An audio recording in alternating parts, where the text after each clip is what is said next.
Hi friends, எல்லாருக்கும் வணக்கம். எப்படி இருக்கீங்க? எல்லாம் சந்தோஷமா இருப்பீங்கன்னு நினைக்கிறேன். நாங்களும் சந்தோஷமா இருக்கோம். இந்த கோடை காலத்துல பசங்க வந்து எங்கேயாச்சும் கூட்டு போங்கன்னு ரொம்ப தொல்லை பண்ணிட்டு இருக்காங்க. அஃப்கோர்ஸ் அவங்களும் வந்து வருஷம் பூரா ஸ்கூலுக்கு போயிட்டு அவங்க என்ன சொல்றது ரொம்ப ஸ்ட்ரெஸ் ஆகுறாங்க. ஸோ அட்லீஸ்ட் இந்த சம்மர்லாச்சும் அவங்களை எங்கேயாச்சும் வெளியே கூட்டு போகணும் அப்படின்னு நினச்சோம். மோஸ்ட்லி வந்து நாங்கள் சொந்தக்கார வீட்டுக்கெல்லாம் போக மாட்டோம். போனாலும் ஒரு நாள் அப்படி தங்கிட்டு வந்துடுவோம். நாங்கள் மோஸ்ட்லி வர இடம் பார்த்திங்கன்னா என் ஃப்ரெண்ட் வீடு. இந்த வீடு தான் கீழே எல்லோரும் இருக்காங்க. எல்லாருமே சேர்ந்து ஒரு ஃபால்ஸ் போகிறோம். அது வந்து கைலாச கோணம்னு சொல்லுவாங்க. எங்கே இருக்குதுன்னு பார்த்தீங்கன்னா புத்தூர்லேருந்து நகரி, புத்தூர்லேருந்து சத்திவேடு வர டிஸ்டன்ஸில் இந்த நடுவில் இருக்குது. டீட்டெயில்ஸ் எல்லாம் சொல்கிறேன். அங்கே தான் போயிட்டு பசங்களோட நல்லா ஜாலியாக என்ஜாய் பண்ண போகிறோம். வாங்க கீழே போய் யாரெல்லாம் வெயிட் பண்ணிட்டுருக்காங்க, என்ன பண்ணிட்டுருக்காங்கன்னு பார்ப்போம். போகலாமா?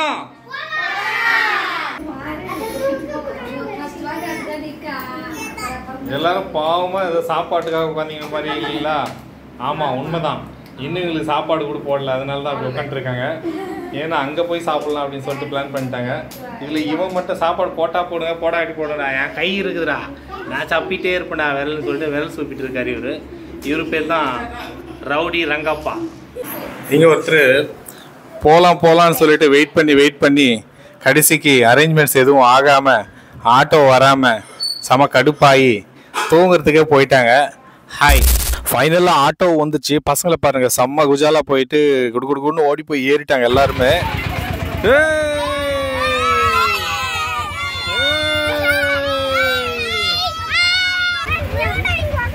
சூப்பர்ரா. என்னம்மா நீ போலியா? அக்கா கிளம்பு, நீ வரலையா? ஆ, என்ன சொல்ல வந்த? எங்க போற? கோனிக்கு சொல்லு. கோனிக்கு வாட்டர் ஃபால்ஸ் சொல்லு. அப்படியா? ஹலோ மங்கி ஆண்ட போறானே. மங்கி ஆண்ட ஏன் போறது? இங்கே இருக்குது. நீதான் ஏத்தியவா? ஓகேவா? கம்ஃபர்டபுளா?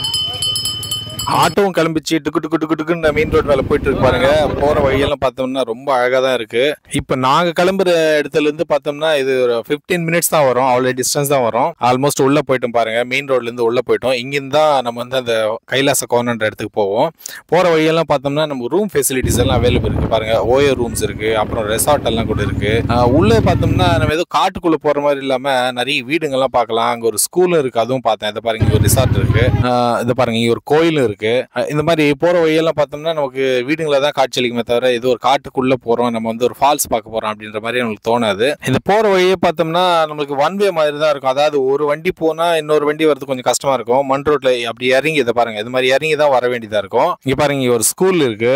போற வழியா நம்ம கடைங்கெல்லாம் கூட பார்க்கலாம். ஏபி டூரிசம் அவங்க அகாமடேஷன் கூட இங்க ரூம்ஸ் ப்ரொவைட் பண்றாங்க. இது பாத்தீங்கன்னா பார்க். ஆல்மோஸ்ட் நம்ம கிட்ட வந்துட்டோம். அதாவது கைலாச கோணோட பார்க்கோட எண்டிங் இது. ஸ்டார்டிங் எங்க இருக்கு நான் காட்டுறவாங்க. இவ்வளவு தூரமும் பார்க் தான். உள்ள அது டெவலப்மெண்ட் பண்ணிட்டு இருக்காங்க இப்பதான் புதுசா. இங்கதான் ஸ்டார்டிங் பாயிண்ட் வரும். அதாவது அந்த பார்க்கோட ஸ்டார்டிங் பாயிண்ட் இங்க தான் வரும். இங்கிருந்து நம்ம பார்த்தோம்ல இதுக்கு முன்னாடி, அதான் எண்டிங் பாயிண்ட். இங்கிருந்து ஒன்று கொஞ்சம் தூரம் உள்ள போனோம்னா நமக்கு கைலாச கோணம். இதை வந்துட்டோம் பாருங்க, கிட்ட வந்துட்டோம். இங்கிருந்து பார்த்தோம்னா இந்த மலை தாங்க பாருங்க. நிறைய கார் பார்க்கிங்கான வசதியும் சூப்பரா இருக்கு. நம்ம எந்த வெஹிக்கிள் வந்தாலும் இங்க பார்க் பண்ணிக்கலாம். குழந்தைங்க விளையாடுறதுக்கான இதுங்கெல்லாம் வச்சிருக்கேன். லாஸ்ட் டைம் வந்தப்போ எங்களுக்கு இந்த மாதிரி இதெல்லாம் இல்லை. அதாவது குழந்தைங்க விளையாடுறதுக்கான ஒரு வசதி எல்லாம் இல்லை. இப்போ வந்து நிறைய விஷயங்களை பண்ணி வச்சிருக்காங்க. அப்படியே வந்து இறங்குன்னு தான் பசங்க செம்ம ஜாலி, அப்படியே கூச்சல் எல்லாம் போடுறாங்க. வந்து இறங்கிட்டோம், உள்ள போறோம் அப்படின்ற ஒரு எக்ஸைட்மெண்ட்ல இங்க கூட்டு போய் விளையாட வைங்க அப்படின்னாங்க. எப்பா நீங்க வந்ததே உள்ள போய் குளிக்க தான், வாங்க ஃபர்ஸ்ட் தண்ணியில ஜாலியா விளையாடுவீங்க, அதுக்கப்புறம் இங்க வந்து விளையாடுவீங்க அப்படின்னு சொல்லி சமாதானப்படுத்திட்டு அவங்களை கூட்டு போயிட்டோம். பாருங்க, நிறைய கார் பார்க்கலாம். இதுல மோஸ்ட்லி பாத்தீங்கன்னா நம்ம தமிழ்நாட்டுல இருந்து வர வண்டிங்க தான் அதிகமா இருக்கும். இதான் என்ட்ரன்ஸுங்க. இங்க பார்த்தோம்னா நமக்கு 10 ரூபாய் தான் வந்து என்ட்ரன்ஸ் ஃபீயா கலெக்ட் பண்றாங்க. அதுவும் பெரியவங்களுக்கு மட்டும்தான், குழந்தைங்களுக்கு இல்ல. இங்க லோக்கல் பீப்புளுக்கெல்லாம் பாத்தீங்கன்னா ஃப்ரீ தான். பட் அது வீக் டேஸ் மட்டும் தான் ஃப்ரீ. சாட்டர்டே சண்டே வந்தோம்னா லோக்கல் பீப்புளுக்கும் கூட சார்ஜ் பண்றாங்க. ஒளியும் பார்த்தீங்கன்னா அந்த கன் ஷூட்டு, அப்புறம் இந்த நம்ம வளையம் போட்டு பொருள் ஜெயிப்போம்ல, அந்த மாதிரி விஷயங்கள்லாம் இருக்குது. இதை தாண்டி போகிறோம். இங்கே ஒரு பெரிய புத்து இருக்குது. இங்கே பார்த்தீங்கன்னா நிறைய குரங்குங்க தான் இருக்கும். நீங்கள் போகிறதா இருந்தால் இந்த குரங்குகளுக்கும் சேர்த்து ஏதாச்சும் வாங்கிட்டு போகிறதா இருந்தால் வாங்கிட்டு போங்க. இல்லை நீங்கள் அங்கே சாப்பிட்றதா இருந்தால் கண்டிப்பாக உங்களை டிஸ்டர்ப் பண்ணாதுங்க. இதை பாருங்கள், எங்கள் தங்கச்சி எல்லாருமா போயிட்டுருக்கோம். நிறைய குரங்குகளை மட்டும் பார்க்க முடியுது. இதை பாருங்கள், நம்ம கண்ணு கெட்ட தூரத்தில் இருக்குல்ல, இதாங்க கைலாச கோணம். அதுதான் ஃபால்ஸு. என்னப்பா ஃபால்ஸ் என்ன தண்ணியே இல்லை அப்படின்றீங்களா? வெயில் காலம்லங்க. மொத்தமாக வற்றி போகாமல் கொஞ்சமாச்சு தண்ணி இருக்குது. இந்த இடமே செம்ம சூப்பராக இருக்குது. இந்த இடத்துல வந்து பார்த்திங்கன்னா அந்த ஒரு விதமாக பூச்சி கத்தல கீன்ற சத்தம் மட்டும் இருந்துகிட்டே இருக்குது. இங்கே கோவிலும் இருக்குது, சிவன் கோவில் இருக்குது. நிறைய குரங்கு மட்டும் உங்கள் ஆளுங்களை விட குரங்கு தான் நிறைய இருக்கும். So you must be careful with monkeys. அந்த குரங்களோட கொஞ்சம் கேர்ஃபுல்லாக இருக்கும். நம்ம திங்ஸ் வந்து கொஞ்சம் பாதுகாப்பாக வச்சுக்கணும். முக்கியமாக அது சாப்பிட்ற பொருள் தான் டார்கெட் பண்ணுன்றதுனால சாப்பிட்ற பொருள் நீங்கள் எடுத்துகிட்டு போனீங்கன்னா கொஞ்சம் ஜாக்கிரதையாக பார்த்துங்க. இப்படியே இந்த கோயில் படி ஏறி போயிட்டு அந்த லாஸ்ட்டில் போனோம்னா அங்கே தான் ஃபால்ஸ். நிறைய கூட்டமாக இருக்கு பாருங்கள். கூட்டம் அதிகமாக இருக்குது, தண்ணி கம்மியாக இருக்குது. அதனால் பார்த்தீங்கன்னா போகிறவங்கெல்லாம் ஒரே இடத்துல நின்றுறாங்க. இதான் கைலாச கோனா சுவாமி டெம்பிள். உள்ளே வந்து கோயில் வந்து 4 மணி வரைக்கும் வச்சுட்டு இருப்பாங்க. அதுக்கப்புறம் பூட்டிடுவாங்க, சாமியார் போயிடுவார். குளிக்கிறதுக்கெல்லாம் ரெஸ்ட்ரிக்ஷன்லாம் இல்லை. நம்ம 6-7 மணி வரைக்கும் கூட நமக்கு என்ட்ரன்ஸ் இருக்கும், என்ட்ரி போகலாம். பாருங்கள் நம்ம ஆளுங்கெல்லாம் ஜாலியாக குளிச்சுட்டு இருக்காங்க. பட் கூட்டம் அதிகமாக தான் இருக்குது. அதாவது நெரிசல் மாதிரி இருக்குது. ஏன்னா தண்ணி வந்து கம்மியான இடத்துல உயர்றதுனால கூட்டம் அந்த மாதிரி அதிகமாக இருக்குது. பாருங்கள் ஸ்லோ மோஷனில் செம்ம அழகாக இருக்குது பார்க்கவே. நாங்கள் லாஸ்ட் டைம் வந்த அப்படின்னா நிறைய தண்ணி 10-15 பேர் நின்னா அந்த எவ்வளோ தொழு அடிக்குமோ அவ்வளோ தொழு தண்ணி அடிக்கும். இப்போ ரொம்ப கம்மியாக இருக்குது. பட் பரவாயில்ல. கிளம்பலாமா எல்லாம்? மழை வர மாதிரி இருக்குது. நாங்கள் வந்த நேரம் மழையும் கூட வந்துச்சு போல்.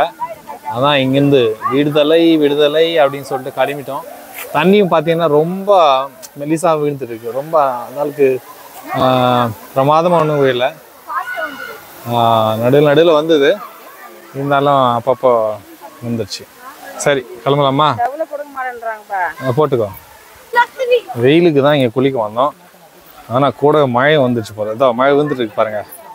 நேரத்தை கரெக்டாக மழை வந்துட்டு இருக்கு. ரெக்கார்டிங் ஸ்டாப் பண்ணும் போது ஏன்னா மழை வந்துருச்சு இல்லை, அதனால. ஓகே பாய் பாய் கோனே ஃபால்ஸ் அப்படின்னு சொல்லிட்டு நாங்களும் கிளம்பிட்டோம். சாதாரணமாக மலைப்பகுதிகளில் நம்மளுக்கு குரங்கு அதிகமாக இருக்கும். இங்கேயும் அதிகமாக தான் இருக்குது. இந்த எங்கள் வீட்டுக்காரம்மா வந்து சாமி கும்பிட்டு வந்து பொட்டு வைக்கிறாங்க. ஸோ இங்கே நிறைய குரங்கு மட்டும் இருக்குது. நீங்கள் போகிறதா இருந்தால் குரங்களுக்கும் ஏதாச்சும் வாங்கிட்டு போனால் இட் வுட் பி பெட்டர். நாங்களும் வாங்கிட்டு போனோம், அதெல்லாம் கொடுத்துட்டோம். இப்போ சாப்பிட போகிறோம். மறுபடியும் சாப்பாடும் அதுக்கு வைப்பாங்க. நம்பாளுங்கள்லாம் வந்து இங்கே அசம்பிள் ஆகிட்டாங்க. இங்கேருந்து இனி சாப்பிட்டு கிளம்பலாம் அப்படின்னு சொல்லிட்டு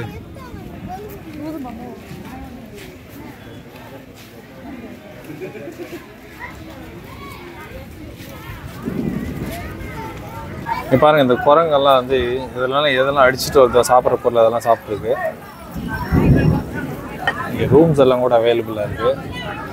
ஸோ நம்ம எக்ஸிட் ஆகிட்டோம். நேராக போயிட்டு சாப்பிட்டு ஆட்டோ ஏறிட வேண்டியது தான். எல்லாம் காருங்கெல்லாம் நிறைய வந்துருக்கு பாருங்கள். மோஸ்ட்லி சென்னையில் டிஎன் வண்டிங்க தான் அதிகமாக இருக்குது. நம்ம தமிழ்நாட்டுக்காரர் தான் வந்து இப்படி இந்த காளஹஸ்தி, திருப்பதி அதெல்லாம் வந்து விசிட் பண்ணும்போது இப்படியும் ஒரு ரவுண்ட் அடிச்சுட்டு போயிடலாம். இதையும் இப்போ கொஞ்சம் தண்ணி கம்மியாக இருக்குது. இப்போ 2 நாளாக மழை பெஞ்சிட்டு இருக்குல்ல, இனிமேல் வரத்துக்கான வாய்ப்பு அதிகமாக இருக்கும். தண்ணி கொஞ்சம் அதிகமாக வரும். நம்ம ஆளுங்க ஆட்டோ கிட்ட வந்து சேர்ந்துட்டாங்க. நாங்கள் ஆட்டோ கிட்ட வரும்போது பார்த்தீங்கன்னா மழை வந்துச்சு. சரி அதோட குடுகுன்னு ஒரு ஷெட்டு மாதிரி இருந்தது, அந்த ஷெட்டுக்கு வந்துட்டோம். வந்துட்டு பசங்கள்லாம் பசி, மதியம் வேறு சாப்பிடல. டைம் பார்த்தீங்கன்னா 4:30 மணி 5 மணி ஆயிடுச்சு. ஸோ எல்லாரும் சாப்பிட ஆரம்பிச்சிட்டாங்க. தெரிஞ்சது தானே, எங்கன்னா வெளியே போகிறதா இருந்தால் நம்ம ஆளுங்க பண்ணுற வேலை அந்த லெமன் சாதம் தான். தட்ஸ் வெரி ஈஸி இல்லை குக் பண்ணுறதுக்கு. அதோட சிக்கன் சைட் டிஷ்ஷாக கொண்டு வந்தாங்க. கோவிலுக்குள்ளார போகும்போது நான்வெஜ் வந்து சாப்பிட்டு போகல நாங்கள். ஸோ வெளியே வந்த பிறகு தான் வந்து இவங்க நான்வெஜ் கன்சியூம் பண்ணுறாங்க. இதே வந்து நாங்கள் அந்த ஆட்டோவில் தான் வச்சுட்டு போயிட்டோம். நிறைய கடைகளும் இருக்காங்க. ஆனால் ஃபுட் வந்து பார்த்தீங்கன்னா இந்த ஸ்நாக்ஸ் தான் கிடைக்குமே தவிர ஃபுட் சாப்பிட முடியாது. இந்த நேரத்துக்கு பார்த்தீங்கன்னா அங்கே இருக்கிற ஹோட்டல்ஸ்லும் எதுவும் இல்லை. ஹோட்டலெல்லாம் வந்து பெரிய அளவுக்கு ஹைஜீனிக்காக எதிர்பார்க்க முடியாது. அப்படி நீங்கள் ரொம்ப ஹைஜீனிக்காக பார்க்குறவங்களா இருந்தால் கண்டிப்பாக கொண்டு போயிடுங்க கூடவே. அப்படியே போட்டு தள்ளிங்க.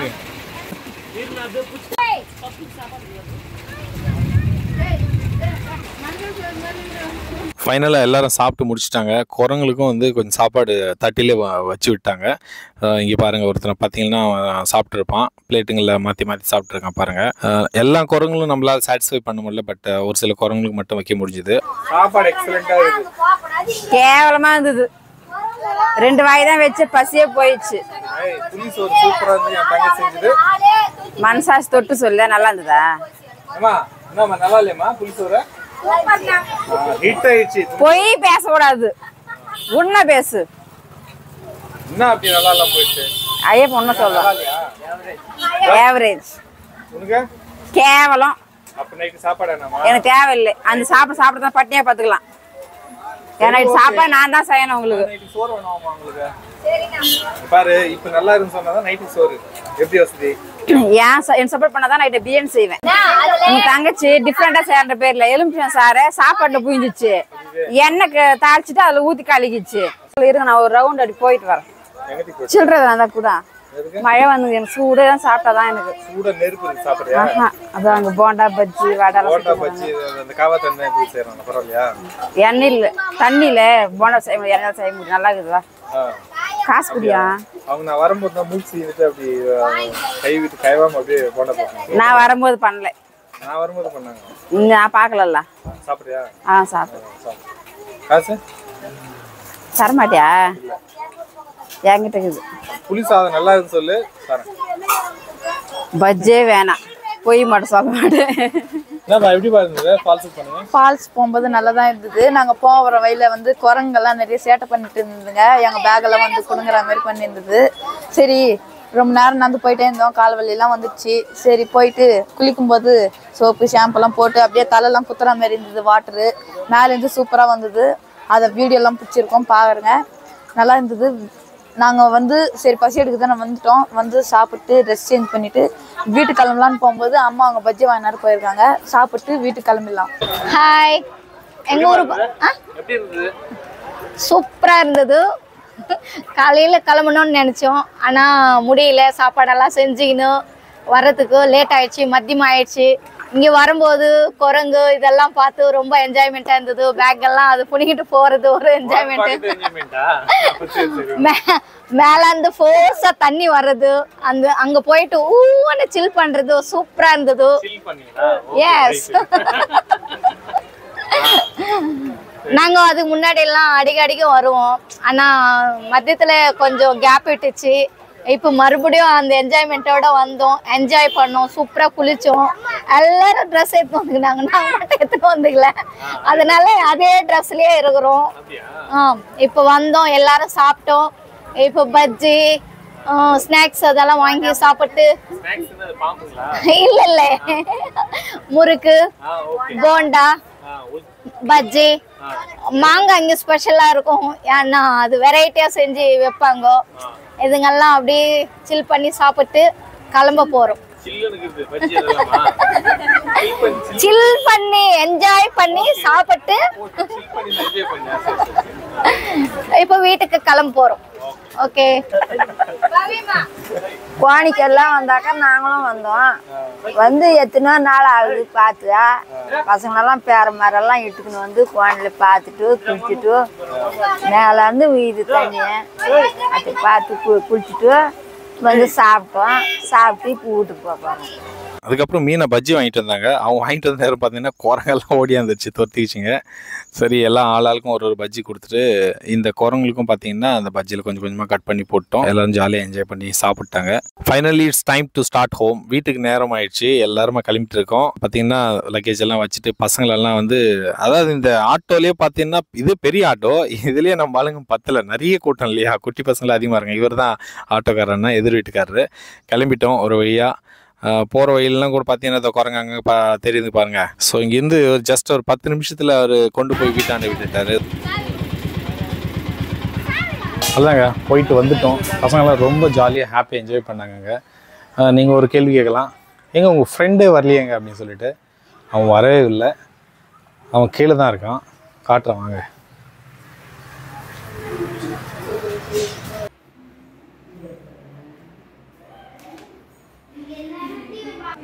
பார்த்தீங்களா, அவன் தாங்க என் ஃப்ரெண்டு. நாங்கள் காலேஜில் ஒன்றா படித்தோம், ஒரே ஹாஸ்டலில் இருந்தோம், ஒன்றா தங்கியிருந்து. அந்த நாட்கள்லாம் சொல்ல முடியாத வார்த்தையில், ஏன்னா ஹாஸ்டலில் இருந்தவங்களுக்கு தெரியும் எப்படி ஒரு க்ளோஸ்னஸ் மெயின்டைன் ஆகும் அப்படின்னு சொல்லிட்டு. எல்லார் வாழ்க்கையிலும் ஒருத்தன் இருப்பான், அதாவது தனக்கு எது வந்தாலும், ஒரு சின்ன கஷ்டம் வந்தாலும், ஒரு சந்தோஷம் வந்தாலும் பகிர்ந்துக்கிறதுக்குன்ட்டு ஒரு நண்பன் இருப்பான். பார்த்தீங்களா, அந்த மாதிரி நண்பன் தான் இவன் எனக்கு. அதுக்கப்புறம் இவனை மாதிரி பெஸ்ட்டாக யாரனா இருக்காங்களான்னா இல்லை, இன்னும் சொல்ல போனால் பெஸ்ட் ஃப்ரெண்ட்ஸே இல்லை. இவன் தான் the best friend in the world. And இப்போது பார்த்தீங்கன்னா இன்னொரு ஃப்ரெண்டு இருக்கான், பட் இந்த அளவுக்கு பெஸ்ட் ஃப்ரெண்டாக இல்லையான்னு எனக்கு தெரியல. பட் இவனை மாதிரி பெஸ்ட் ஃப்ரெண்டு இன்னொருத்தர் கிடைப்பாங்களா இல்லையான்னு தெரியல. ஸோ அந்தளவுக்கு, எந்த அளவுக்குன்னா எனக்கு சின்னதாக ஒரு ஜுரம் வந்தது, என்னால் ஹாஸ்பிட்டலுக்கே போக முடியல ஒரு நேரம். பார்த்தீங்கன்னா அப்போது யாராச்சும் என்னை கூட்டி போய் ஹாஸ்பிட்டலில் காட்டணும். அந்த மாதிரி நேரத்தில் இங்கேருந்து ஒரு 50 கிலோமீட்டர்ஸ் இருக்கும் டிஸ்டன்ஸு. இந்த 50 கிலோமீட்டர்ஸ் ட்ராவல் பண்ணி வீட்டுக்கு வந்து என்னை ஹாஸ்பிட்டலுக்கு கூப்பிட்டு போய் காட்டினேன். ஸோ இதுலேருந்தே நீங்கள் புரிஞ்சுக்கலாம், எனக்கு ஏதாச்சும் ஒரு சின்னதாக ஒரு கஷ்டம், பண கஷ்டமாக இருக்கலாம், மன கஷ்டமாக இருக்கலாம், I use to share with him. நான் அவங்ககிட்ட தான் சொல்லுவேன். அது நமக்கு வந்து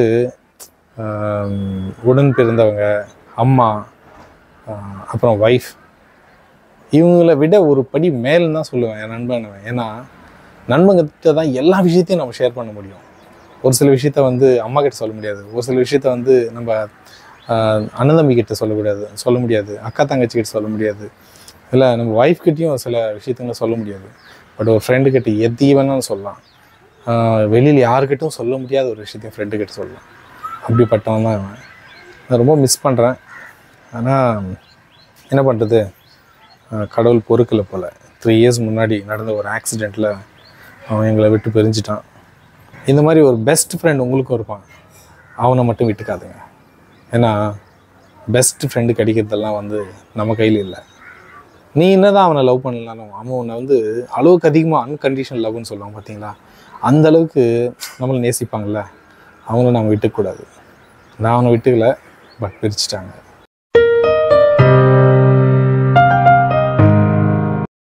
புது பாதை நீயே போட்டு தந்தாய். அவ்வளோதாங்க. See you. Bye. என் பாதி வழியில் விட்டு